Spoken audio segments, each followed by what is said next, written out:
ताज्या बातम्यांसाठी महान करेला सबस्क्राइब करा आणि बेल आयकॉनला क्लिक करा। इचलकरंजी बसस्थानकावर चोरी करणाऱ्या आळते शिरोळ येथील 2 महिला गचाआड 3.5 लाखाचे दागिने हस्तगत। शिवाजीनगर पोलिसांची कारवाई। इचलकरंजी मध्यवर्ती बसस्थानकात गर्दीचा फायदा घेत दागिने पर्स लंपास करणाऱ्या 2 महिलांना गचाआड करण्यात शिवाजीनगर पोलिसांना यश आलं आहे। गीता दयानंद चौगुले वय वर्ष 55 राहणार अरिहंत नगर आळते व दीपाली आकाश लोंढे वय वर्ष 27 राहणार शिरोळ या महिला चोरट्यांना अटक करण्यात आली असून त्यांच्याकडून 3,45,000 रुपयांचे सोन्या चांदीचे दागिने हस्तगत करण्यात आल्याची माहिती शिवाजीनगर ठाण्याचे निरीक्षक शिवाजी गायकवाड यांनी दिली आहे।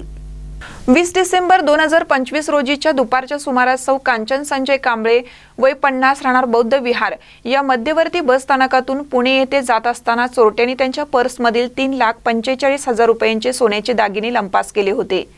या चोरीसह अन्य गुन्ह्यांचा तपास गुन्हे शोध पथकाचे पोलीस उपनिरीक्षक प्रवीण साने, प्रदीप जाधव, सहाय्यक फौजदार रावसाहेब कसेकर यांच्याकडून तपास सुरू असताना गोपनीय बातमीदारांमार्फत व तांत्रिक माहितीच्या आधारे गीता चौगुले व दीपाली लोंढे यांना ताब्यात घेऊन चौकशी केली।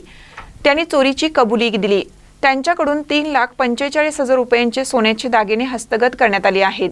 ही कारवाई पोलीस निरीक्षक शिवाजी गायकवाड, पोलीस उपनिरीक्षक प्रदीप जाधव, प्रवीण साने, सहाय्यक फौजदार रावसाहेब कसेकर, पोलीस अंमलदार सुनील बाईत, सद्दाम सनदी, शिरीष कांबळे, अरविंद माने, पवन गुरव, प्रमोद चव्हाण, गणेश सनदी, विकास चौगले, गजानन बरगाले आदींच्या पथकाने केली। महानकर न्यूजसाठी सुभाष बसमे, इचलकरंजी।